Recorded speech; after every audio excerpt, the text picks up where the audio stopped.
Obrigado, Vini. Tudo bem, pessoal? Boa noite a todos.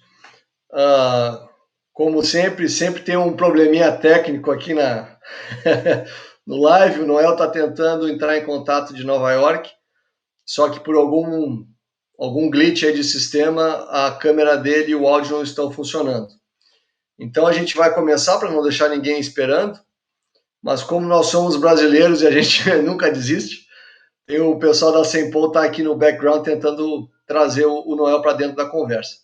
Então, pessoal, vou começar me apresentando. Eu sou o Carlos Felipe dos Santos Rocha, sou brasileiro, e a minha carreira tem sido uma mistura de várias coisas que eu julgo interessante, né? Eu comecei a minha carreira totalmente na área corporativa, né?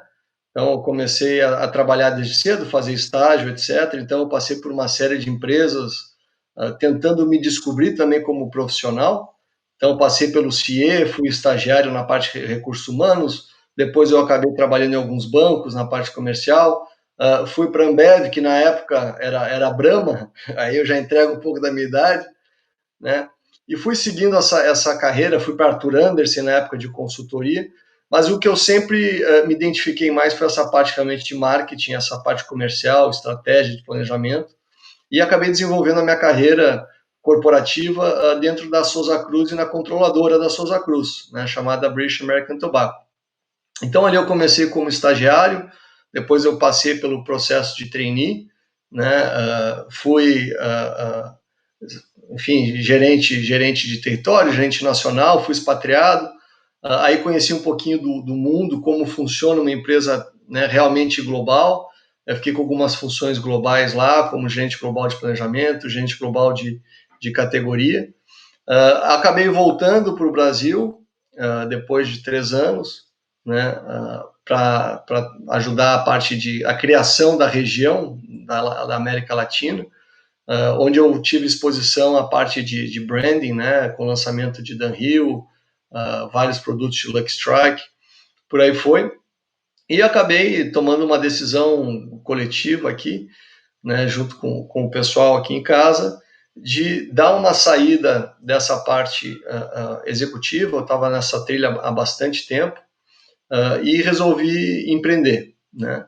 Então, antes de empreender, eu tirei um período sabático, que foi ótimo, reforcei a questão de estudos, e isso foi 2012, comecei a fazer os cursos de marketing digital, que na época era uma coisa relativamente nova, né, para poder já entender um pouco mais desse mundo que está em constante transformação.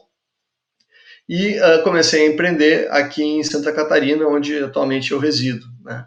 Então, Santa Catarina, para quem não conhece, é hoje talvez o lugar mais pujante em termos de tecnologia, ecossistema e startups, né? Então, eu tive a felicidade de conhecer alguns outros empreendedores que dividiam esse sonho e vontade de empreender num país difícil como o Brasil, e acabei participando de algumas startups, sendo que uma delas a gente acabou conseguindo fazer toda essa trilha, né, de fazer, de crescer, buscar clientes, né, fazer o marketing plan do zero até a venda da empresa para um grande grupo.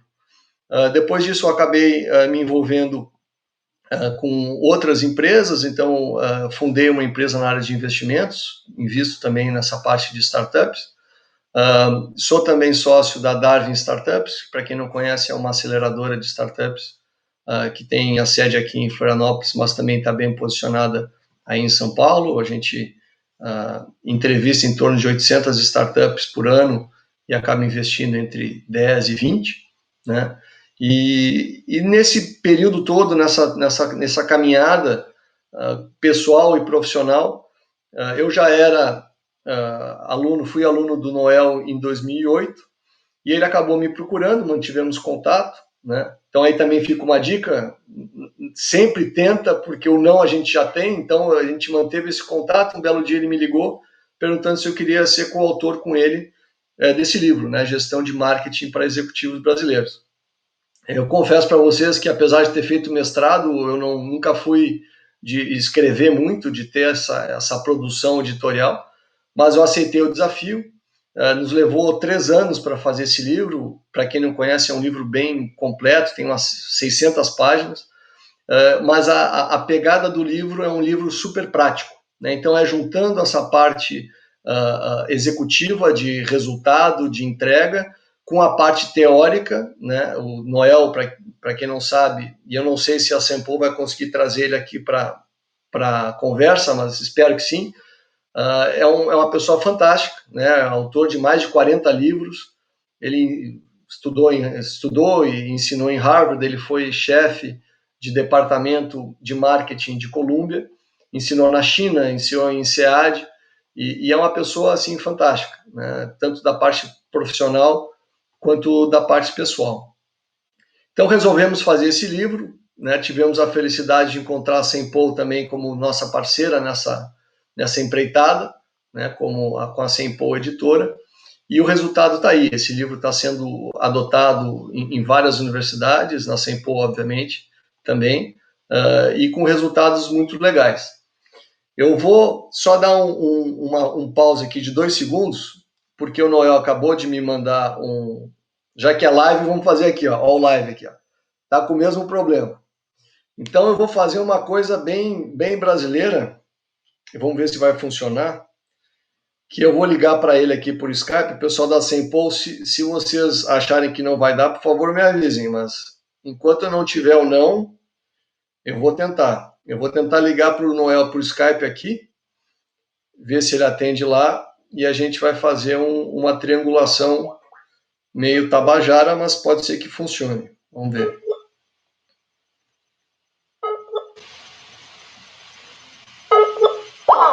Não funcionou. Vamos tentar de novo. Vinícius, se tu puder mandar um e-mail para o Noel enquanto isso, pedir para ele entrar online no Skype, eu te agradeço. Mas vamos lá, pessoal. Essa conversa, ainda mais por todas essas particularidades aí da tecnologia, vai ser super informal, tá? Eu não tenho nenhuma papa na língua, já tenho idade suficiente para falar o que eu sei e o que eu não sei.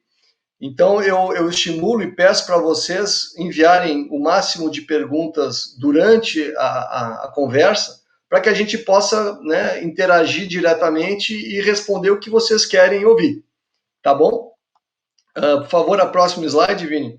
Então, os goals desses, né? A gente vai começar, primeiramente, dando um panorama do que está acontecendo hoje, que não é pouca coisa, né? Então, alguns buzzwords, algumas questões. Já recebemos várias perguntas que a gente já incluiu aqui nessa conversa, tá?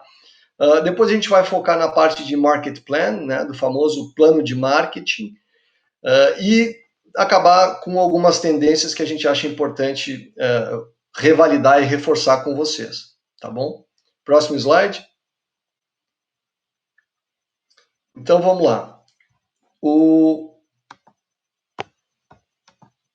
Aqui.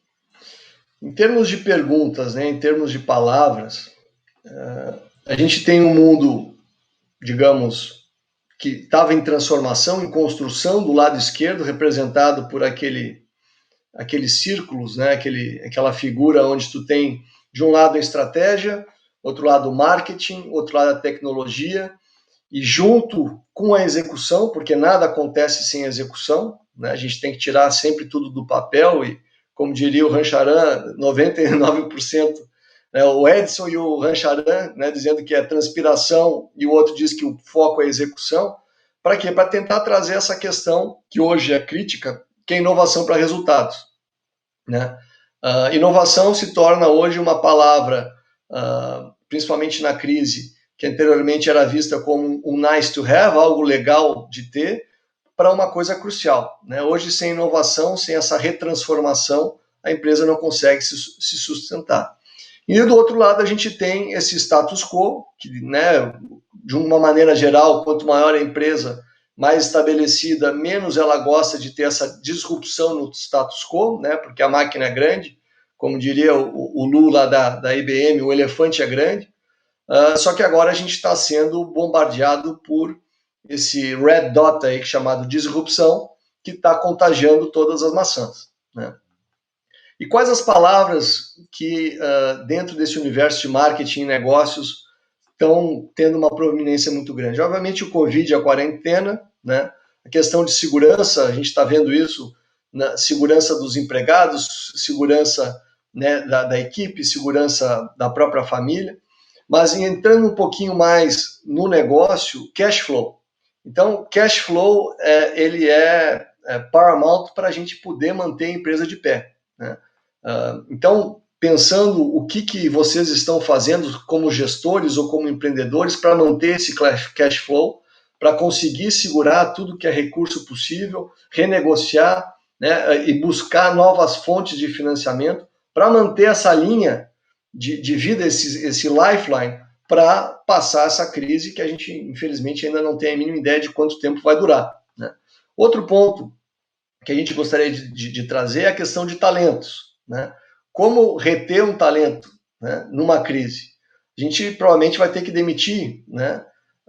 Como manter esses talentos? Então tem que fazer toda uma análise de o talento com o alinhamento com a visão, com a missão, com o propósito da empresa, né?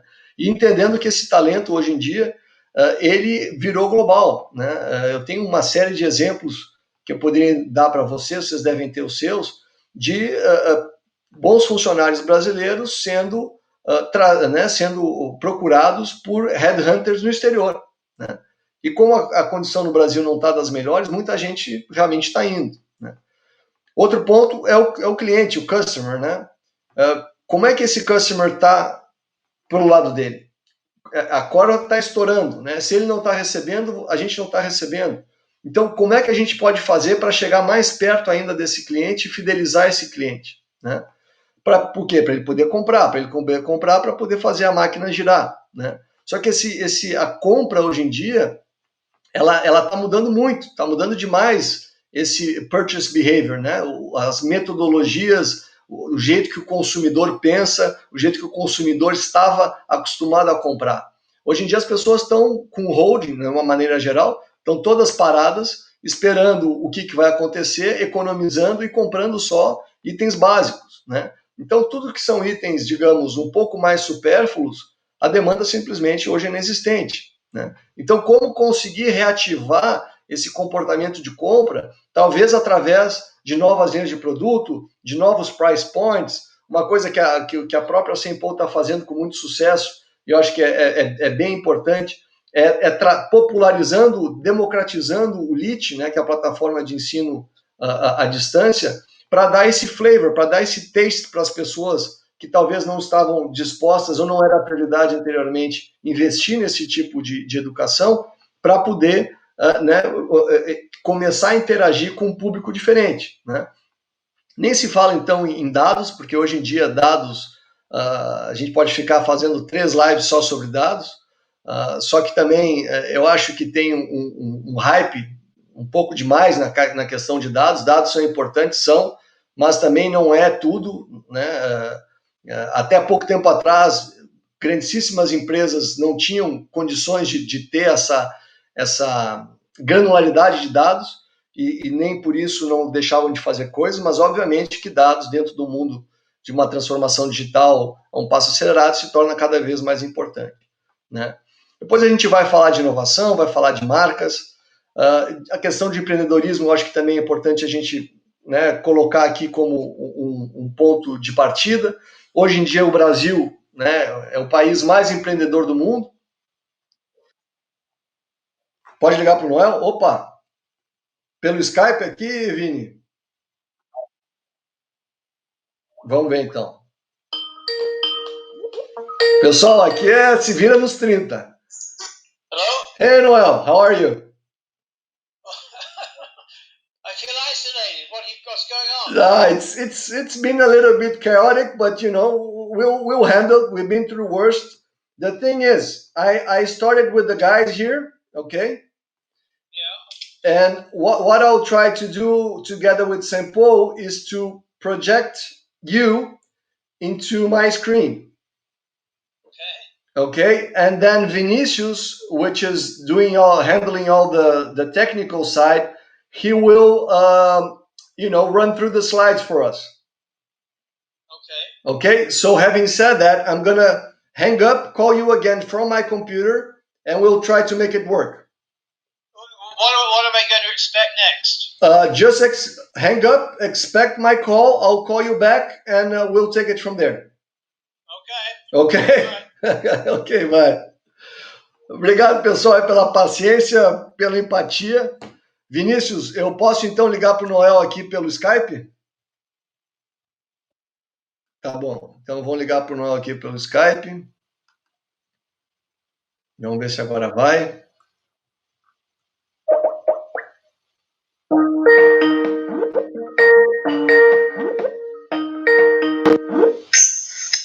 Turn your video. Okay. Okay, Noel. Okay. Okay, so just bear with me 1 second. Have you got the video, my video? Yeah, I got your video. You're looking sharp, smelling good. Now let me try to share the screen so the guys can actually see you. So hold on. Então, ok. Então a tríplice. Ok, Noel. Yeah. Seems that we're good now. Okay. Ok, so pessoal, desculpa mais uma vez.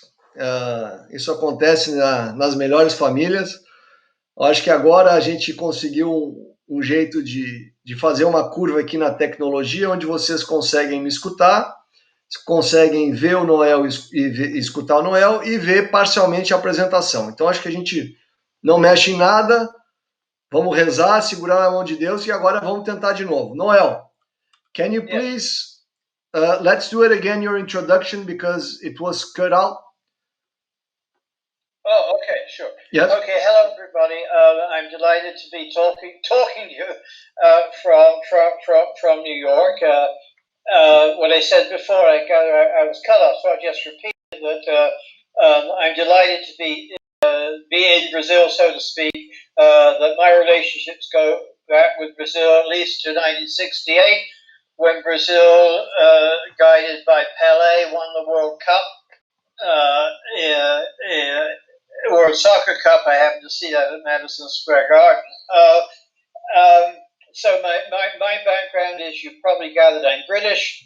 I've been in the United States for about half a century, educated initially in Britain as a research chemist, but moved into business education at Harvard and at Columbia. I've been on the Columbia faculty now for many years. My key focus of attention has been, on the one hand, market strategy, market planning, what we're going to talk about this afternoon, but also the area of key account, strategic account, global account management, where I have some books and do a lot of work. So I taught at Harvard, taught at Columbia, taught at INSEAD, a number of places around the world, both for the universities, business schools, and then for some leading corporations. So I'm delighted to be here, and hope we can now get moving. Back to you, Carlos. There you go. Thank you, Noel. And by the way, Noel, you are a terrible soccer player, but that's between us. Same as you, Carlos. Okay, guys, let's move on. Noel just already covered this chart. Okay, so what's going on with the world, so to speak, and the key word now perhaps is survival. Okay, and I'll switch back to Portuguese and we'll do this ping pong. Então, pessoal, a palavra, né, que talvez sumariza essa questão hoje é sobre, né? Fazendo uma pesquisa no Google, né, isso é mundial, nos últimos 12 meses, a gente vê que a palavra business survival saiu de 25 pontos, né, que fica ali no começo, ou seja, um tópico, digamos, cotidiano, recorrente, e acabou de passar, semana passada, os 100 pontos, né, ou seja, nunca na história recente da internet se pesquisou tanto e se procurou saber tanto sobre business survival. Então, na verdade, a gente tem o Rambo ali, né, poderia colocar a cara de qualquer um de nós ali, tentando não só sobreviver pessoalmente, quanto também sobre uma ótica corporativa. Só que o Noel e eu, nós temos más notícias, né? Porque provavelmente vocês passaram aí vários meses no ano passado, ou até mesmo no comecinho desse ano, fazendo o seu plano de marketing, e esse plano está morto, né? Com essa questão e essa situação, praticamente tudo que se planejou em termos operacionais, táticos, algumas estratégias pontuais, a gente tem que pegar e simplesmente jogar fora, né? E refazer o quê? Um novo plano de marketing. E esse plano de marketing, a gente tem que cuidar e ter uma atenção muito importante para um dilema da humanidade, né? Que é a parálise pela análise, ou seja, com tanta informação, com tantos detalhes, com tantas pressões, né? A gente acaba ficando hipnotizado e não faz nada. Então, o Noel e eu, a gente está, obviamente, tentando trazer alguns insights e alguns pedaços do livro, e a gente gostaria de reforçar uma importante mensagem, que na hora do terror, na hora do sofrimento, do sofrimento, a gente tem que focar no básico, né? E o básico vai nos levar de A até B. E o que é o básico em marketing, né? O básico em marketing é criar e aumentar, né, essa geração de valor para os clientes e para os shareholders, né? Então a gente tem que criar esse valor, manter esse valor, independente do momento. Então, se está travado, não sabe o que fazer, volta. Qual é o propósito? Qual é a visão? Qual é a missão? O que vocês estão fazendo para se reconectar de uma maneira diferente com essa criação de valor para clientes e shareholders? Legal? E aí, como é que a gente consegue sair desse macro e trazer para uma visão mais integrada do que está acontecendo? Aí a gente aconselha, né, para quem não conhece, a utilizar o modelo PESTLE, né, que é Political, Economical, Social, Technological, Legal e Environment. Ou seja, fazendo essas perguntas, vocês vão conseguir ter uma percepção de 360 graus, o que está acontecendo com vocês, com a empresa de vocês e qual é o melhor posicionamento nesse novo cenário. Vou passar agora para o Noel vai falar um pouquinho mais detalhadamente de cada um das siglas, e se tiver qualquer dúvida, por favor, vão mandando as perguntas. Para quem não fala inglês, eu tento sempre fazer uma repescagem em português dos assuntos. Noel, PESTLE has been introduced. Can you please go over each one of the letters, please? Okay, all right. So I'll try and speak at this level. So the basic notion is that you already have a business, that you're addressing opportunities, that you have some sets of resources, distinctive competence that allow you to put your products and services into the market for a set of customers. But then that's today. You've also got to be worried about what tomorrow is, and you're going to plan for tomorrow. So you need to understand, first of all, the set of forces that will impinge upon your organizations, and then what the implications of those forces are.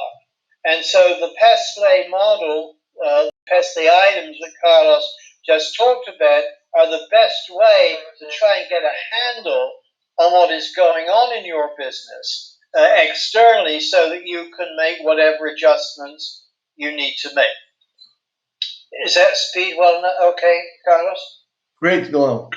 Okay. All right, so the first one is the political environment. You know, what the various politicians are thinking of, and what they're going to do, and how they're going to act. Now, in Brazil, just a few months ago, you had a presidential election. You've now got a quite new president in, and had you been back, 6-9 months ago, one of the things that you should have been thinking about is, if this guy wins, what's this new president going to do? And that's exactly what is going on in the United States right now. People are thinking about, well, if we have an election in November, if President Trump gets reelected, what's that going to mean for business, for different sectors of the economy. But on the other hand, if he doesn't win, if former Vice President Biden wins, what is that going to mean? And so U.S. companies should be sort of thinking about the implications of those political changes. Maybe those are national political changes, but they could be state or provincial changes with respect to what governors are going to do. Do you want to hang to that on P and Carlos? No, I think it's perfect. Well, I'm already. I connected now. I connected now with the questions aqui, pessoal. Estou vendo agora aqui as perguntas da Giovana, da Renata Barra, do Odilei Munhoz, do Fábio. Tudo bem, pessoal? Boa noite para todos. Agora acho que a gente está online operante e agora vai. Tá bom? Então, por favor, continue comentando aqui que eu estou acompanhando enquanto o Noel fala. Noel, please go ahead. Okay, so the PEE is the economic environment, and clearly there's been a major change in that just over the last months because of the COVID virus. And what does this mean for your firm and your markets? And it depends really what business you're in. I would gather for most businesses, certainly in the United States, the changing economy has been very, very negative. But for some organizations, it's been very positive. If you're in the business of online learning, for example, that's probably positive. People are staying home, and so online learning is a big positive. If you're Amazon and shipping your material, products and services, your products rather, across the country, that's very positive. Amazon is now the most valuable brand in the world, even before the virus, but it's clearly moved ahead with the virus. So you've got to try and now predict what that's going to be over the planning horizon. Noel, one thing I should. We have a question from Renata Barra, and she's asking if you could please share your thoughts on this point regarding the tourism, the market. My top of the line position on that would be tourism of people visiting places. That is obviously way down. And if you're in the tourist business, that's a very tough place to be. So, this is just off the top of my head. What I would be thinking of is planning for a recovery. Now, the recovery is not going to come right away because of the different people in the population. Some are more likely to want to travel than others are going to travel. Presumably, elderly people are less likely to want to travel than younger people. So I think you want to sort of think through a segmentation which will have you focus on what you believe are the groups most likely to want to travel. Now, tourism, of course, is a two-way street. I don't know whether you're talking about tourists coming into Brazil, coming into Rio, Sao Paulo, or tourists going around the world. So you'd have a somewhat different point of view. But I think it's a very serious situation at the moment, and I think you have to just do the best you can right now, but start thinking about what that future is going to be. Carlos, just to complement, então, Renata, e também um outro ponto, né? Eu acho que o turismo ele vai ter que necessariamente passar por uma revisão, como tudo, né? Todo negócio, mas principalmente vai ser um turista muito mais interno, né? De país, redescobrir o Brasil. Muita gente, né, não conhece o Brasil pela imensidão que é. Então, eu acho que tem uma oportunidade de atração e gerar um turismo mais sustentável, até mesmo para o Brasil, pegando o exemplo Gramado, né, que é um case de sucesso internacional hoje. Noel, can you please continue? Yes, okay. Just one final point on that. I think this is the case for everyone listening, that in your organizations you have a set of skills and resources.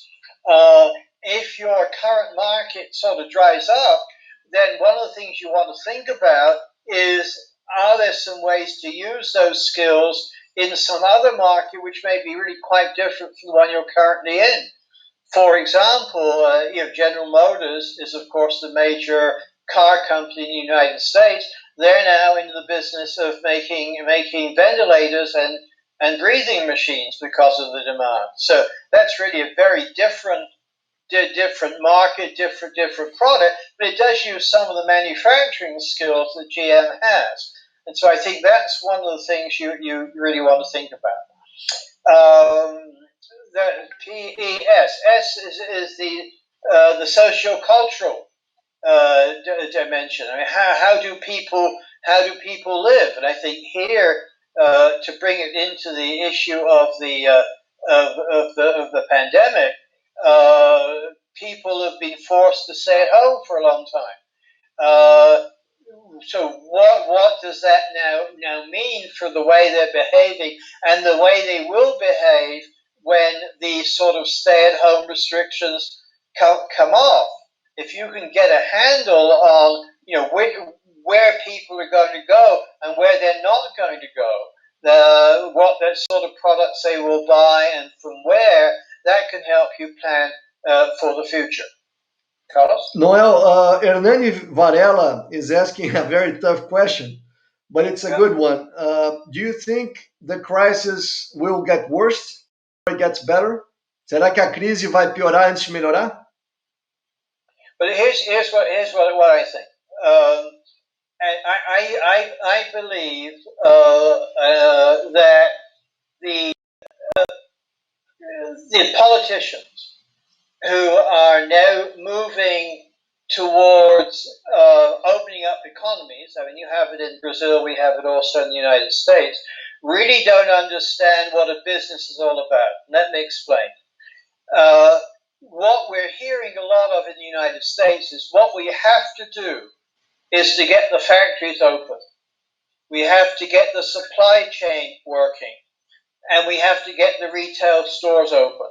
And if we can do that, if we can get factories going, supply chain going, and the retail stores open, that's opening up the economy.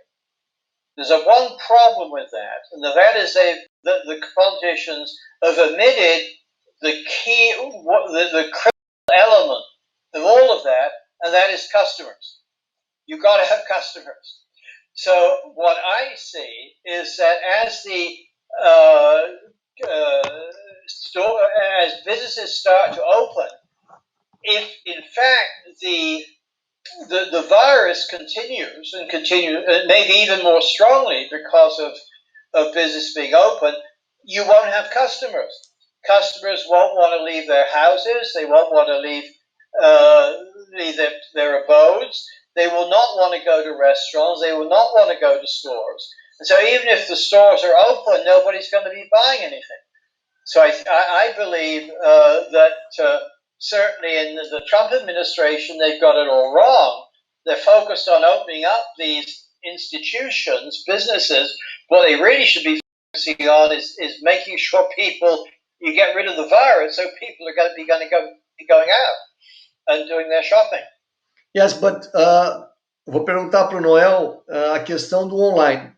It's true, I agree with everything you said, Noel, but now everybody and all the companies that can are shifting their modus operandi with online, through drive-through, try to minimize the pain and the suffering. So how do you see that coming along? I think that's very positive. I mean, I think with respect to retail, and we may get to this later, I think product retail, the selling of products, other than, or no, maybe even food, but mainly the selling of product is on the down, in physical retail stores is on headed downwards slowly.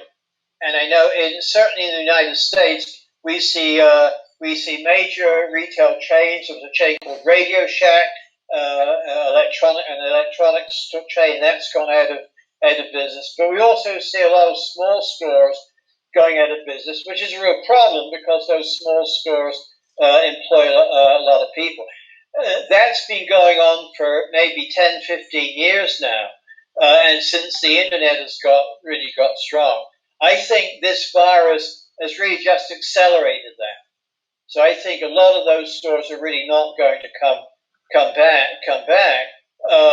but institutions that develop an online presence, I think that's a shift that's absolutely in the right direction. Okay. Carry on, Noel, please.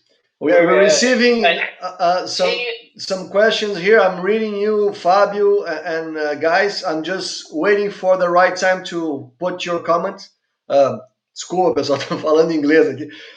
Fábio Vieira, recebi aqui a tua pergunta. Por favor, pessoal, continue mandando perguntas que eu vou tentando encaixar aqui na conversa para também não atrapalhar demais o flow dos slides da apresentação. Tá ok? Noel, can I jump into the next slide? Sure, please. Ok.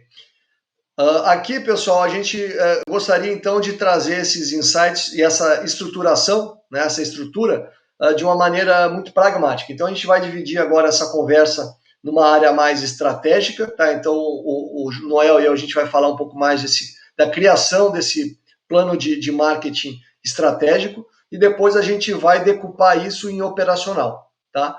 Então, Noel, can you please share your views on the strategic market plan? Which slide is this? Is this the one that has shareholder value at the top? Exactly. Okay, so here, if you would focus on the central trunk of that, what this is saying is that for most organizations, the operational job is to make profits. If you make profits, you survive and grow as an organization. And of course, survival, Carlos has already talked about that, and you make shareholders happy. Question, how do you do that? You deliver value. You've got to have customers, and to get customers, you've got to deliver value. But there are some other guys trying to do the same thing. So at the end of the day, you succeed in terms of profits, survival, growth, shareholder value, only by delivering greater value than your customers deliver. And that really relates back to the notion I just talked about how central customers are to any business. You have a factory, it could be a wonderful factory, spanking new, making wonderful products, but if nobody buys the products, no customers, then you don't have a business. So that's really about and the strategic market plan should be helping you figure out how to do that. Temos aqui o Valdir perguntando de onde é que está o Noel. O Noel está em Nova York, Valdir. Tá bom?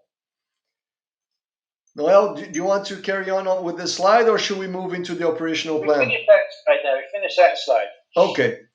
What's the next slide? Next slide is questions. So, question. Pessoal, antes da gente ir para a parte operacional, seria legal se vocês pudessem, se tem alguma dúvida até agora, né, para a gente dividir aqui a conversa. Enquanto o Vinícius encaminha as dúvidas, eu vou responder aqui o Fábio dos Santos Vieira. A pergunta do Fábio é: com a busca por segurança, parte dos investidores, na sua opinião, eu acho que a pergunta veio meio truncada aqui, Vinícius, mas pelo que eu entendi, qual é a minha opinião sobre o ecossistema de startups sobre uma ótica de investidor? Eu imagino que seja essa a pergunta.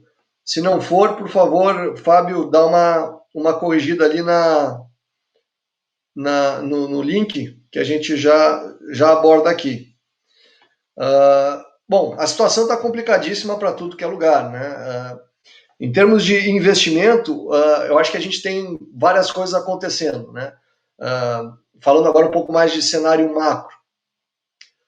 Tu tem governos imprimindo trilhões e trilhões de dólares, isso parece que não vai acabar tão cedo. O Brasil, o próprio governo brasileiro está considerando começar a imprimir dinheiro, né? Num primeiro momento a inflação não vai acontecer porque esse dinheiro não vai superar esse dinheiro impresso, digamos, não vai superar a queda de consumo, então a demanda deve ficar até menor do que o estímulo e não vai gerar inflação. Só que, por outro lado, todo mundo que tem algum dinheiro, que tem algum capital, está numa situação complicadíssima, porque tu vai colocar o dinheiro aonde hoje, né? Tu vai colocar o dinheiro na bolsa, deu esse repique aí, estão dizendo que é o repique do gato morto. e daqui a pouco o negócio vai voltar, né, com força para baixo, buscando 60 mil pontos, 40 mil pontos, os mais pessimistas. Tu vai botar dinheiro no real, o real com a Selic caindo do jeito que está caindo, já está quase que em território negativo, ou seja, os juros, né, a inflação é superior aos juros pagos pela Selic. Tu vai colocar isso que em dólar, ok, dólar pode ser uma muito mais para preservar a capital, né, como um hedge. Vai colocar em ouro, bom, aí tem que esperar o ouro passar a barreira dos 1.800 para entrar numa curva positiva. Enfim, estou resumindo para dizer que não está fácil, né? E o startup tem várias pessoas que estão apostando ainda mais em startups nesse momento, acreditando, obviamente, dependendo do setor, mas acreditando que a startup, com essa retransformação, né, acelerada, essa transformação digital acelerada, as startups vão estar em situações muito melhores de competição e de abertura de mercados, né? Só que é realmente gente que tem uma visão um pouco mais de longo prazo e quer correr um risco maior, né? A gente também está vendo várias startups fechando, né? A questão de fluxo de caixa, a gente sabe que é complicadíssimo para empresas, ainda mais para startups, né? Tem investidores desistindo de rounds já acertados. Então, o cenário, eu diria que ainda é um cenário de espera, mas de médio e longo prazo, a tecnologia, com certeza, vai estar muito bem posicionada, e quem se posicionar nos setores certos, e principalmente com os times certos, porque startup, eu acredito que é um foco muito no time, né? No time, no brilho no olho, na vontade de fazer acontecer. Isso vale muito mais do que um PowerPoint bonito, ou somente uma ideia que faz sentido, tá bom? Agora, voltando aqui, já que eu acho que eu respondi essa pergunta, a gente vai dar sequência na apresentação. Noel, can you please go through the operational plan, the 6 steps?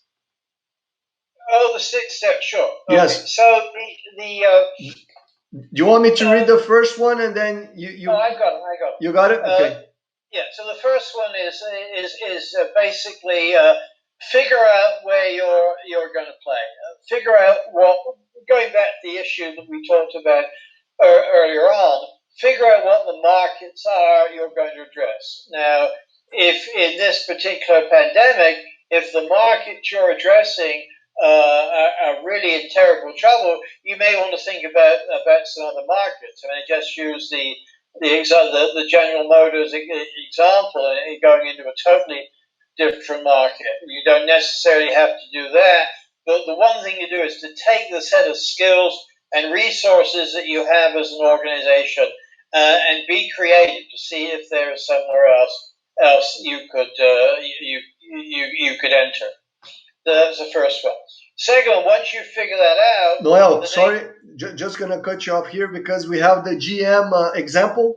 So the idea is to talk about each one of the steps and give a case, like a small case, portraying this example. So for the first one, can you please provide us the example of the GM and the ventilators?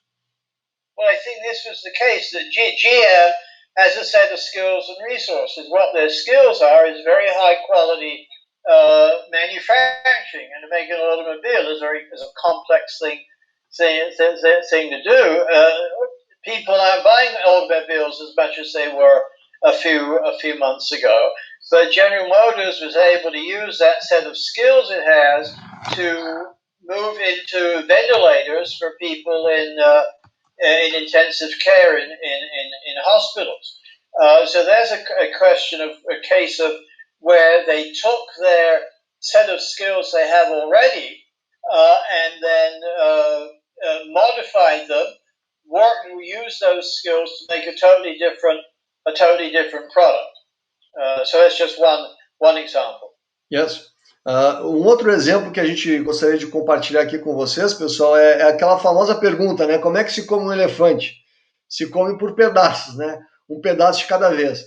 Então, nessa parte de qual mercado se dirigir, tem um case muito legal, que inclusive está no livro, que é do Itaú, né? Como o Itaú conseguiu se posicionar gigante, um mercado gigantesco, principalmente através do personalité, né? Então, ele conseguiu achar esse mercado e achar esse nicho, que vai para a próxima pergunta, e fazer todo um plano de marketing de comunicação muito interessante para tirar um mercado que só o mercado de classe média alta já é um mercado gigante, obviamente, e trabalhar isso de uma maneira com muita exclusividade e propriedade. Vamos passar aqui para o próximo slide. Next slide, Noel, is identify and target market segments with the case of enterprise. Yeah, well, the issue here is that once you don't never want to attack a whole market. Within a market, people have different sets of needs and requirements, and the idea is to pull that market apart and then address one or more of these segments.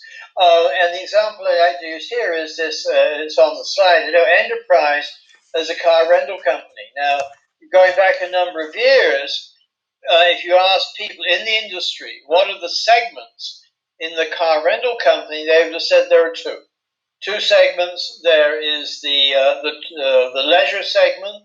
That's where you and me, for our families, we rent a car and go somewhere, or we fly in somewhere and rent a car and go on our trips. Or there's the business segment for business people who you fly from Rio to Sao Paulo, you need a car to get around, you're going to take out your customer for lunch, that sort of thing. And that was the way people thought about that market. Along came enterprise and said, there's another segment. It's what they call the car in the garage segment. Really two parts to it. One part is you wake up in the morning and your car doesn't start, so you need to rent a car. The second part of it is, heaven forbid, you have an accident, you need a car, well, your car is getting fixed. So the enterprise focused on that segment.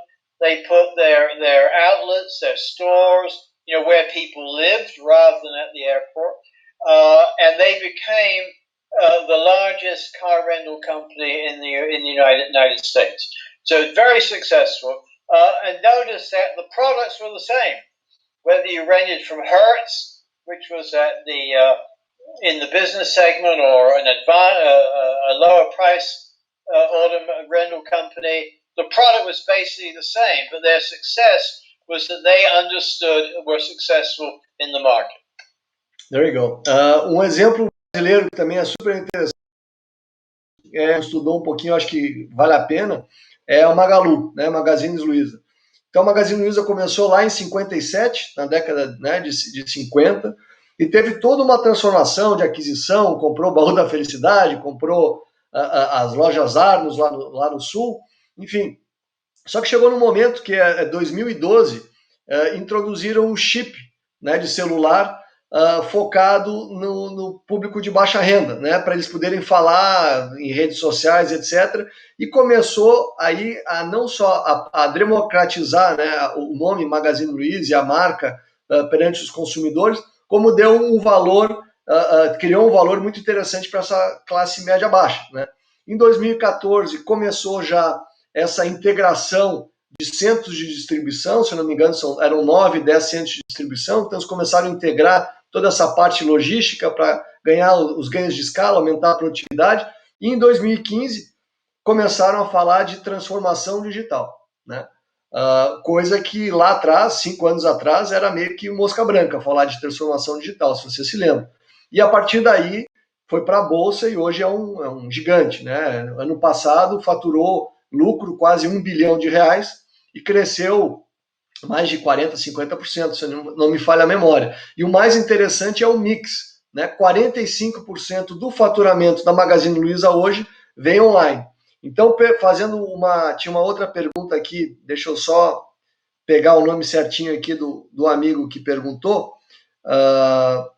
aqui do Valdir. Aí o Jean Costa perguntou como é que eu vejo o crescimento do home office, né? Se vai ter diminuição da produtividade.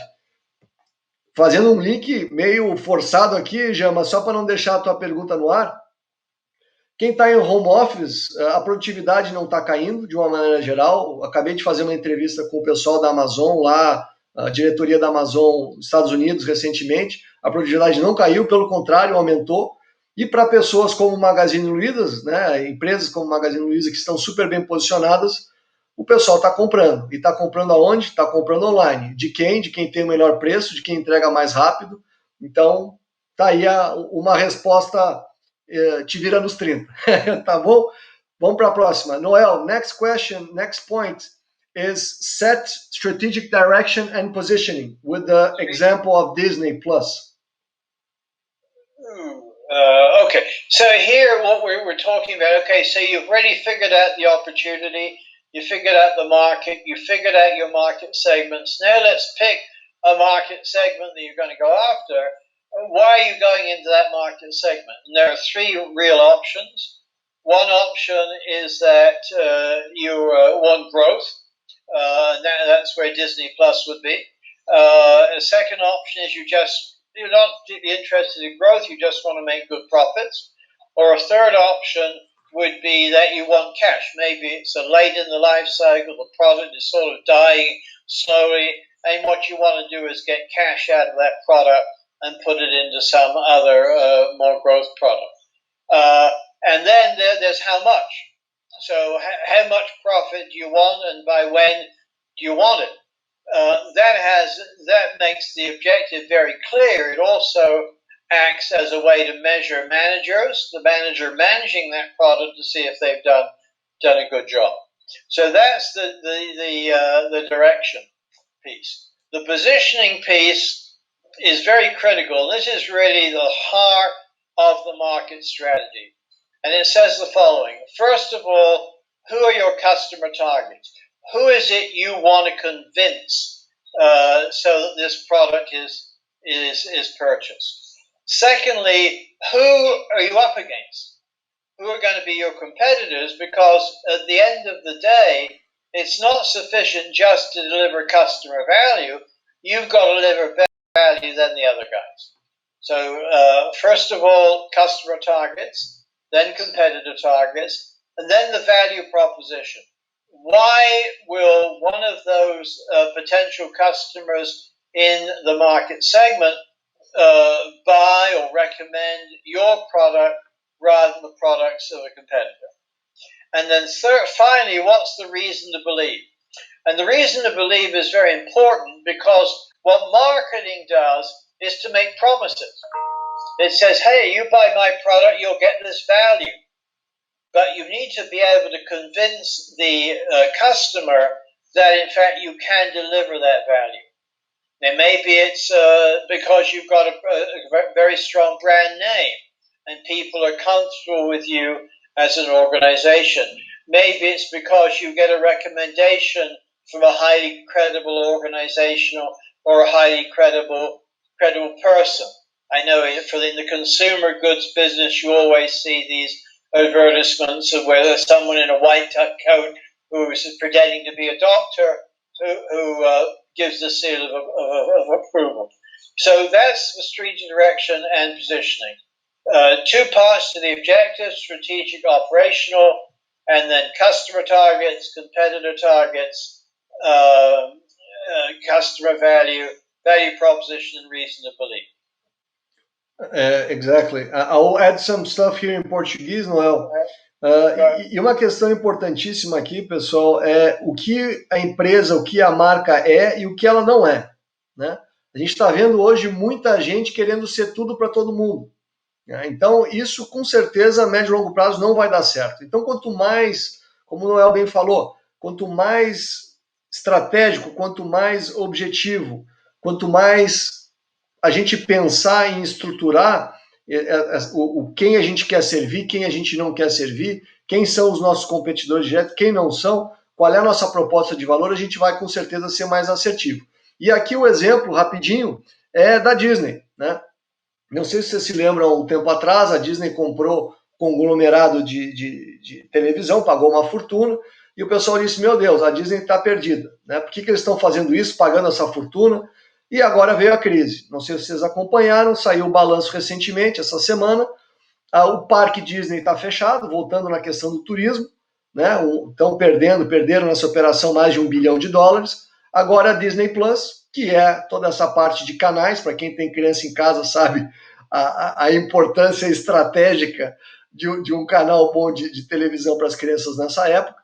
deu um faturamento de deu lucro de 3, 4 bilhões de dólares, ou seja, fez esse contraponto, né, e tornou a empresa mais forte e mais resiliente, tá bom? Vamos para o próximo aqui. Noel, let's go to the next one. It's number 4, design the market offer, and the example would be Netflix. Okay, what we have here is what's often termed the marketing mix, or the 4 Ps. So here we're getting down to the sort of the operational job that we do on a day-by-day basis. Design the product. What is the product going to look like? What features, attributes is it going to have? What's our promotion? How are we going to communicate with those customer targets that we talked about just now? Is it going to be, if it's consumer goods, is it going to be advertising in newspapers, on TV? Increasingly, of course, that is going onto the internet, where companies in that business are able to pinpoint ads to individuals. And then what about the sales force or account managers? That falls into the sort of P for promotion.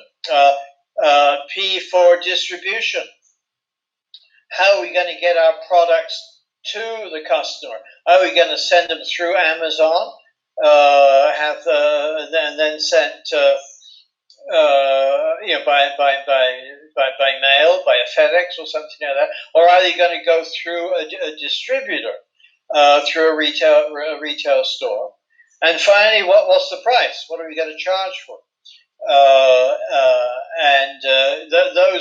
The issue here is those have all got to hang together. So if you've got a very high quality product in a high price a high level department store, you're going to put ads in certain types of magazine, and you're going to charge a high price. On the other hand, if you're Azul, which in the airline business, which is a low price carrier, you're going to do a decent job, but you're probably going to make sure the prices are low, your costs are low, and so forth. Netflix is an interesting example, and here's the sort of thing we're talking about with there's a technological change. Netflix started because the system for watching video was a big, bulky VHS tape. But then along came the discs, and you could get a disc in a little envelope and mail that to people. But what Netflix has done is, as the technology has developed, as streaming video has developed, they've moved into streaming video. I think most of the revenue now comes from streaming. But they've also then done this back integration. They started off getting movies on disc and sending those out, but they're now in the business of making their own shows. So I think you've seen a big evolution there as the technological environment has changed for Netflix. Very good, Noel. We have 3 questions here. I'll take the first one, which is more related to this one, from Guilherme Devide. Professores, vocês acham que a cada dia as pessoas exigem que a marca se posicione mais, né? Imagino aqui que seja a pergunta. Noel, the question is, how do you feel that consumers are asking brands to position themselves better now than before? And go ahead, finish up. And I would just add, in the case of Netflix, I think they are doing a tremendous job in positioning the brand even better now than before. They're investing a lot into their own branding. They're investing a lot into creating their own content. They're investing a lot on technology to make sure that you can segment Netflix within your own home, so you have different users with different choices. How do you see, in a broader term, this brand issue and the positioning? Well, let me take the second one first. I think increasingly companies, and they've for a long time been pretty good, are getting better and better with their research to understand really what customers want. And what's happening is as we go through time, they understand the finer grain needs. So I think in the last point you made, it's not just having one offer to a household, they're even segmenting in the household, and one offer to the teenage children, another offer to the grandmother, another offer to the husband and wife maybe. So I think that's certainly going on. I think that the branding issue, I alluded to that. What the brand does is to convey, hopefully, a sense of what that organization is about and what it's doing. So now when you talk about Netflix, you sort of have a pretty good idea about what it's doing, plus you have a pretty good feeling about it. So, and there are really two issues here in branding, or a couple to think about. One is what I call brand image, which is what people actually think of the brand. And the second brand concept is what you want them to think of the brand. And so in your communication, one of the things you're trying to do is move people from whatever they think about you right now to have them think about you in the way that you strategically want them to think. There you go. Very good. Very good. We have also some questions from Roberta Pereira e Heloísa Mori. Não esqueci de vocês, tá, pessoal? Só vou jogar a pergunta um pouco mais para frente, que eu acho que vai ter um fit melhor. So now we move on into the step number 5, ou seja, vamos para o quinto passo de 6, que é secure support from the other functions. E essa parte é uma parte crítica, porque nada acontece sozinho. Realmente aqui a gente está falando de vários departamentos, de várias filiais, de várias equipes trabalhando em rumo a um objetivo comum. Então, o Noel vai falar um pouquinho sobre isso, depois eu dou um exemplo da EcoSport para ilustrar. Please, Noel. Okay, well, the issue here is that it's marketing's job to figure out what's going on in the market, figure out a direction to the market, and put together the strategy. But of course, other parts of the organization have to do stuff. I mean, if you've got a sales force, for example, even resources has got to work with the salespeople to figure out what sort of people you need to sell your product, and then make sure those people are recruited, selected, trained, coached, and so forth. You could figure out what people want with respect to a product, then someone's got to design that. And I think going back to Netflix, they've done a very good job of coming up with these little series that people really seem to like. So the issue here is marketing figures out what's needed in the market, but it's then got to work with these other functions, and so you've got a team effort across the organization. And this is an area where often companies don't do very well. Individual functions often get a mind of their own and do what they think is important, regardless of what actually is needed in the market. And so I think it's marketing's job then to pull the organization together. And I think we have Cisco there as an example. They're an organization that really does a pretty good job of linking the disparate parts of the organization to deliver value to their customers.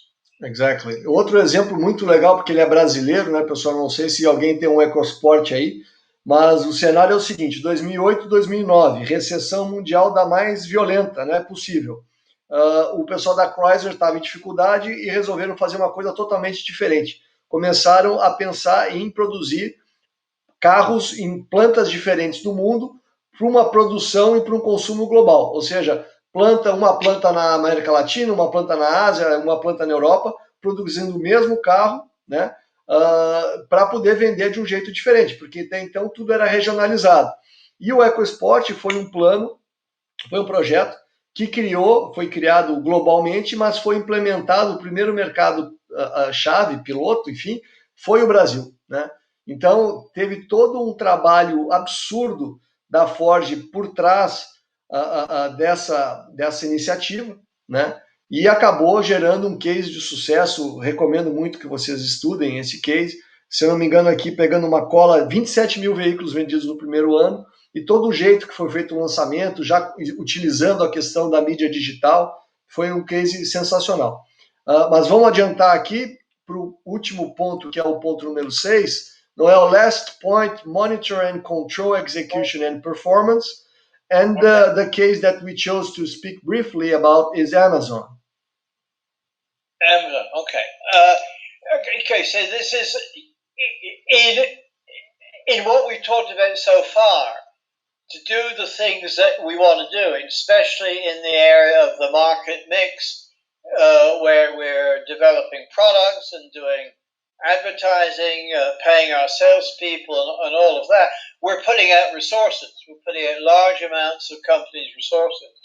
And the issue here is you want to make sure that you're getting the return or you're getting the results that you want to get from those resources.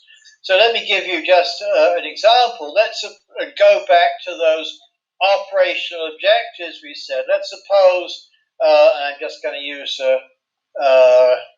I've actually forgotten, what's the currency in Brazil? Reais, Brazilian reais. Reais, it's not Cruzeiros. No, it's long gone. We changed to 20 currencies since then. We changed almost them. So let's suppose that you set an objective of for this product for the year of 10 million reais. That in this particular market segment with the products you've developed and so forth, you want your revenues to be 10 million reais. What you don't want to do is to wait till the end of December and find out that your sales were 5 million reais and you failed by 100%.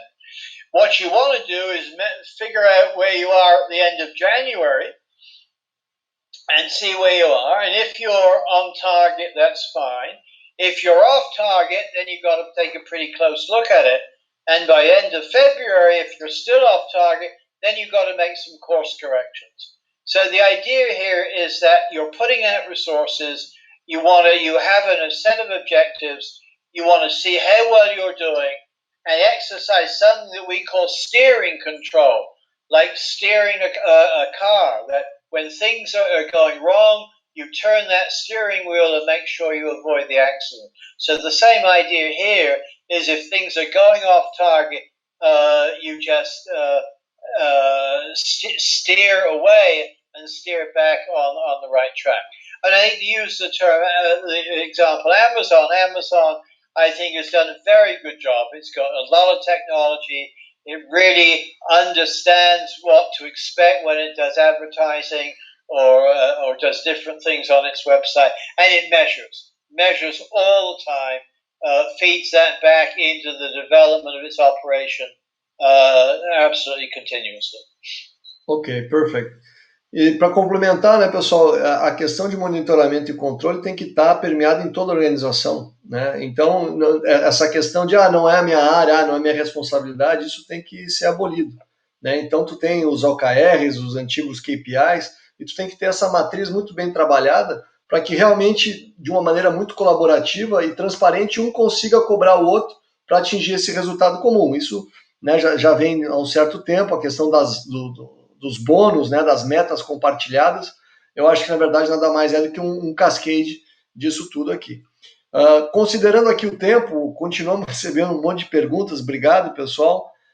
Eu vou dar uma adiantada aqui. A gente teve aquele problema técnico importante ali no início. Obrigado por quem permanece aqui na plataforma. E eu vou responder, junto com o Noel, essas duas perguntas que vieram da Roberta Pereira e da Heloísa Mori. Então, a Roberta pergunta qual será a tendência do marketing digital, né? Eu vou responder essa pergunta, a próxima eu passo para o Noel. A tendência é de crescimento, né, Roberta? Eu acho que o marketing digital tem ainda uma longa trajetória pela frente. Se a gente for ver números, né, estatísticas, ele já hoje, em termos de dinheiro, né, investido em comercializar propagandas, mensagens, comunicação de uma maneira geral, mídia, a mídia do marketing digital hoje já superou a mídia tradicional. Isso veio numa crescente e agora, ano passado, teve esse tilt of the balance, né? E por que isso? Porque, obviamente, hoje o mundo é digital e o mundo está no celular. Eu estava vendo esses dias, chega a ser ridículo, né? O ser humano médio consulta o celular 160 vezes durante o dia. Né? O cara consegue ficar, em média, 5 minutos, claro que tem mais e tem menos, mas consegue ficar somente 5 minutos sem chegar ao celular. Então, hoje é tudo celular, tela grande, processador, o processador do celular hoje é muito melhor do que o processador da NASA, quando levaram os astronautas para a Lua em 20 de julho de 69. Então, é uma coisa irreversível. Agora, a gente não pode deixar de prestar atenção nos básicos, né? Voltando para o básico, que é o quê? Que é ter uma presença física também, dependendo, obviamente, do produto, que é cuidando do consumidor e não caindo na armadilha que muita gente, principalmente os millennials, né, o pessoal mais novo tem, que é ficar atrás da tela o tempo todo, né? Que é tentar gerenciar o mundo através da tela. Né? Tem vários exemplos que os caras vão numa mesa de restaurante, em vez de falar um na frente do outro, eles ficam falando por mensagem. Né? No trabalho, está um do lado do outro ou está na outro escritório, em vez de pegar e tirar, né, a legítima bunda da cadeira para conversar, para ver, não, tudo por e-mail e por mensagem. Tu tem os outro lado, que pega também a pergunta do home office, né? Que as pessoas estão aprendendo a trabalhar dessa maneira diferente. Né? E isso está dizendo que o digital veio para ficar. E quem não se transformar, seja como empresa, como profissional, vai ficar em sérias dificuldades, porque a tendência é de ficar cada vez mais digital, cada vez mais rápido. Tá bom? Deixa eu passar uma pergunta aqui para o Noel. Noel, a question for you. Which areas within marketing you believe will be the future, which will grow the most? Well, I think the area that's growing the most is digitization. I heard you mention the word digital marketing, but I think digital is going to go. Marketing is going to go where the people are. Increasingly, people are on on Facebook and Twitter, Snapchat, and those sorts of sites. So I think there's going to be increasing push in that in that direction. That's one area. The second area, I think, that's sort of B2C, and in part B2B. Certainly, issues of LinkedIn has become very important in the United States for trying to get relationships with customers.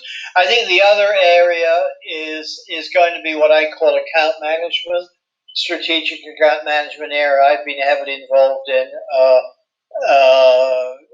What companies understand, especially in B2B, is there's an 80-20 rule going on. And it may not be exactly 80-20, but it goes like this, that 80% of your revenues come from 20% of your customers. There are some customers that you have are very important. Therefore, you've got to focus on them, spend a lot of effort on them. So it's no longer just a sales job, it's an account management job of managing the relationship with that customer across different functions and different levels of the organization. So I would say in the B2C world, it's going to be about digital. In the B2B world, it's going to become about account management, and digitization is really transforming organizations, right around the world. Great, thank you, Noel. Pessoal, eu vou pedir um favor para vocês aqui, se vocês puderem colocar ali nos comentários quais as empresas que vocês trabalham ou se vocês são empreendedores, qual é a área, a gente já está se encaminhando para o final da apresentação, aí eu consigo entender um pouquinho melhor aqui o público e direcionar alguns comentários finais. Tá bom, pessoal? Eu agradeço aí também a pergunta aqui do Felipe Ideu, que acabou de mandar. Vou segurar a tua pergunta, Filipão, mas eu já te retorno, tá bom? Vamos para frente. Noel, due to time constraints and because we got that glitch in the beginning, let's try to move a little bit faster on the trends, the adapt or die trends in marketing, please. And and then we can, spend a little bit more time with some final questions and thoughts, please. Okay, now you may have to help me with these. The first Sure. one, I think, I can start, and then I will say the word. I start in Portuguese and you complete in English, so you get my lead. All right. Okay, so the first one is globalization. Então, a globalização, pessoal, obviamente que ela veio para ficar. Vai ter esse hiato, né? Agora tem toda uma tendência de nacionalização. A gente está vendo isso acontecer com as máscaras, com os insumos contra o coronavírus, de fechar fronteiras. Tu tem a Argentina dizendo que não quer mais participar daquela maneira mais integrada no Mercosul. Tu tem países começando a não se relacionar tão bem. Só que se a gente for olhar por um ponto de vista de empresa, cada vez mais as empresas vão ter que trabalhar melhor juntos, né? Principalmente, obviamente, as multinacionais, a se readaptar. Mas só que, independente do negócio, a globalização veio para ficar, o que vai trazer muito impacto, né? Na parte, como a gente já falou, de pessoas, dos dados, oportunidades e obviamente, de competidores, né? Acabou o Brasil do final dos anos 80 lá do Collor, onde o mercado era praticamente todo fechado e restringido, né? Ou até mesmo lá atrás na história, quando Portugal o Brasil era colônia de Portugal, que Portugal conseguiu transformar uma história que o Brasil era fechado, ninguém sabia do Brasil, até né, chegarem os primeiros exploradores aqui no final do século XIX. Então, a globalização veio para ficar. Noel, what are your considerations in globalization? Okay, that was a long period, Carlos. You're going to have to cut those down a bit. Okay, just the issue where clearly this is held up by the virus, but increasingly you're going to see lots of different things moving. You're going to see goods moving, whether that's by boat or by FedEx, those sorts of things. You're going to see people moving themselves from country to country, and you're going to see information going, and that's part of the digitization. We see that increasing. All of those are going will come back, I think, after we get through this virus. Very good. The next point is product and service and innovation. Então aqui eu acho que o importante ressaltar, né, pessoal, é que não existe sobrevivência de empresas sem inovação. Inovação, tu tem aquela inovação incremental, tu tem a inovação disruptiva, mas independente do caminho, e ele não é excludente, tu tem que procurar hoje em dia parceiros para fazer isso, né, e trabalhar as equipes para trazer esse mindset para dentro da organização. E uma das coisas mais utilizadas com sucesso globalmente é a questão de inovação aberta, ou seja, são empresas se conectando com startups ou outras empresas que podem resolver as suas dores e co-criar essas soluções. Noel? Yeah, we're going to see increasing innovation. That's going to come from large firms. It's also going to come from startups of the sort that Carlos is involved in. I mean, just as an example, now there are well over 100 vaccines for the COVID-19 virus that are in some form of development. So I think across the board, we're going to see increased innovation both in products and in services. Very good. The third one is purchase benefits, values versus products. Okay, let me take that one then. Here's an example. An airline wants to have a plane to fly from Rio to Sao Paulo. Does it need an engine? Well, the engine is the product. The benefit that the engine gives, so the plane goes from Rio to Sao Paulo. So one of the things that can happen is that instead of buying the engine, what you do is you buy the fact that the plane goes from Rio to Sao Paulo. So rather than spend X million dollars on the plane, on the engine, what you do is pay by use. You pay for the actual benefit you're using of getting the plane from point 1 to point 2. There you go. Let's move along. Price pressures. My 2 cents on that one. Pressão de preço veio aqui para ficar, tanto para cima quanto para baixo. vai ter um reposicionamento muito importante de preços no mercado de uma linha geral. Obviamente que vai depender se os insumos tem insumo importado, se tem só insumo local, e tem que, obviamente, importar muito o que o consumidor vai querer comprar ou não, né? A gente está vendo a questão aí, bens básicos como ovos subindo 40%, etc. Mas pega uma questão tecnológica, até mesmo a Embraer, né, recentemente está na mídia aí, tem uma questão de pressure de preço incrível. Então isso veio para ficar e eu acho que é só o começo. Noel, price pressures, your 2 cents? Yeah, I think this goes along in part with globalization. Here, that companies are looking around the world for the lowest price places to produce their goods. We see a tremendous amount of goods coming in from China. They have ability for tremendous economies of scale because they have so many people there. And so the costs are going to go down, the prices will going to go down with them. Okay. Product retail versus service retail? Okay. One of the things this has to do with, we talked about this before, about products being sold through stores versus online. I think many of the products are going to go online, but the one that can't go online is a service. You can't go to the gym on Amazon, or you can't go to a restaurant meal at Amazon. So I think we're going to see a shift in the retail landscape to a lot of organizations, especially the small ones, I'm afraid, going out of business, and other storefronts shifting towards service sort of businesses. Very good. I'll try to combine some points here, Noel, just because of time, okay?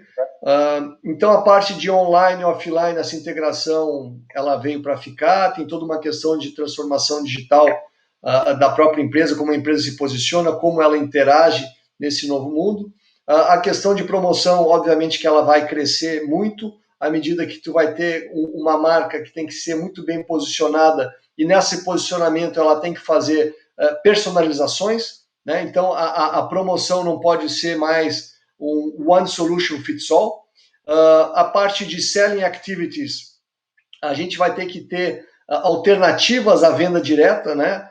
Como pequenas empresas conseguem ter entrada em mercados sem ter essa venda direta. Então vai ter um reposicionamento e uma reinvenção nessa parte, principalmente através de parcerias, né, e novas formas de distribuir.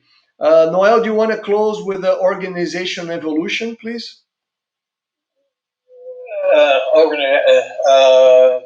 Well, I think, what we always say is that in management, structure follows strategy. So you first of all figure out your strategy, and then you've got to figure out what's the appropriate organizational design for that strategy. Now, we know, even before the COVID virus, we know that the environment is changing fast. That's the pestilent forces that Carlos introduced that we talked about before. If there's a lot of change in the environment, that implies a change in strategy. If there's a change in strategy, you've got to change the organization. So I think the company should be always thinking of strategic evolution, but then figure out what the right human resources are, how they're going to be organized, so that you can go ahead and actually implement those evolving strategies. Thank you, Noel. Então, o último ponto aqui, pessoal, a gente tem algumas figuras ilustres aqui nesse slide, né? A gente tem o Einstein, que por um lado diz que nas grandes crises aparecem as grandes oportunidades. Tu tem o outro lado, o Darwin, que fala que não é o mais forte, mas é o que se adapta melhor, que vai sobreviver, né? E tu tem o Walt Disney dizendo, quer saber, para de falar e vai fazer. Então, a história são ciclos, né? Tende a se repetir. E nesse momento a gente pode enxergar isso como o fim do mundo, mas a gente acredita e defende que tem que enxergar isso como uma oportunidade, né? Uma grande oportunidade de sair na frente. Porque, afinal de contas, vocês vão querer sair mais fortes dessa crise, mais fracos dessa crise, vão quebrar, né? Então, esse mindset tem que empoderar vocês para realmente acelerar essa transformação, seja pessoal, seja profissional. E a gente tem uma série de exemplos de empresas que foram fundadas em épocas horríveis, né? Então, temos aí Microsoft, tem a própria Amazon, a Facebook, e estão aí fortes e muito saudáveis por muitos anos pela frente. Então, o último slide agora, Noel, I'm going through the last slide, which is the final questions. Ok? Pessoal, se vocês... Eu dei uma acelerada aqui em relação ao tempo. Se vocês tiverem mais alguma pergunta de última hora, eu vou... Opa, entrou mais pergunta aqui. Vou tentar responder aqui o Pablo. E, tá aqui com o Pablo. O Ideu é uma empresa de contabilidade, legal. O Hernani de engenharia civil. Maravilha, bem legal o público.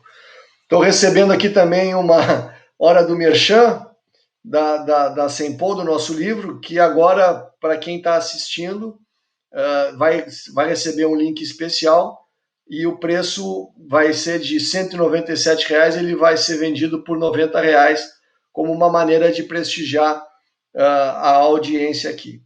Tá bom? É só depois clicar no link e fazer uma boa compra. Eu acho que o digital está, inclusive, na faixa dos R$ 30. Noel, a question is the following.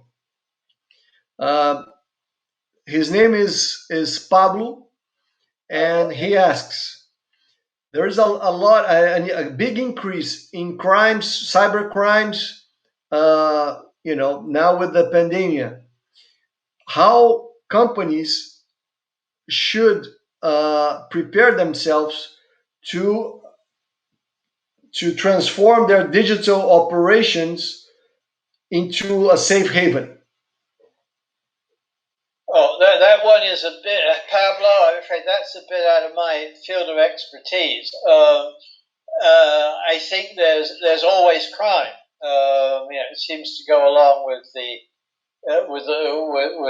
way things are, and it's something you've always got to be concerned about as an organization. You've got to be concerned about it outside the organization. You also got to be concerned about it inside, that you don't have some what we call bad apples within the organization.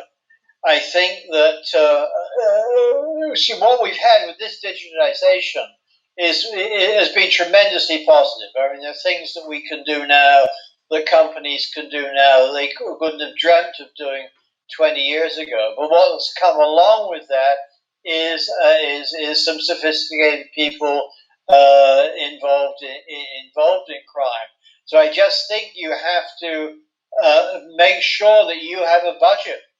You have to budget maybe some of the money that you've saved on shifting to digital and put that into your organization so that you can get the best possible security for your operations. I mean, in the United States, certainly we've seen major corporations have significant leaks of customer data, for example. You just have to protect against that. So I think it's a mindset that this is now part of the new world we're into. The digital world has brought us a lot of positives, a lot of benefits, but there are some negatives. And I think we just have to be prepared to spend the money to protect ourselves from the negatives. Very good. Eu concordo com o Noel, acho que virou a chave, né? Então não dá mais para fazer as coisas de uma maneira tão rudimentar quando se fala em termos de segurança, e hoje em dia a questão cibernética ela é mundial, né? O Noel is already it's late in New York. Late in New York. Yeah. It's late in New York. Oh, me, I can't see anything. That's fine. Mas, enfim, então, hoje em dia a gente não está falando de crime só no Brasil, né? O crime está vindo da China, está vindo de tudo que é lado, o Wikileaks que vive para contar a história. Tá bom, pessoal? Então, eu vou passar aqui para o último slide, que são as considerações finais. O Noel vai falar primeiro, depois eu vou falar. Se tiver alguma última pergunta, a gente responde. Se não, a gente encerra por aqui. Noel, do you have any last comments and words? No, would just say, sort of go back to what you talked about earlier, when you said the market plan is dead, long live the market plan. We are in an era now, like it or not, where many of our assumptions about business, about our business, have just gone out of the window. They're no longer what you thought back in November, December, is no longer valid. And it's a different world, and we don't know where it's going to go. So I think that as business leaders, you have to spend considerable effort in thinking through that, going back to those pestly forces of what things are likely to happen, and be prepared to move quickly. Two things. One, be prepared to move quickly. The second one is that you're going to have to innovate. So that you want to develop an organization where you seek the ideas from wherever you can get them, especially from your employees. You'll get a lot of ideas. Some of them will be off the wall and no good, but that doesn't matter. You want to get a lot of ideas, and somewhere in there'll be some germs of something to do. Let me just give you one very, very simple example that Carlos mentioned. I have a publishing company.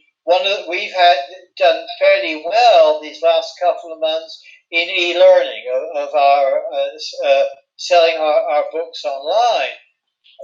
What we heard was that people who are reading books online were not able to underline, not able to make notes in the margin like they could in a physical book.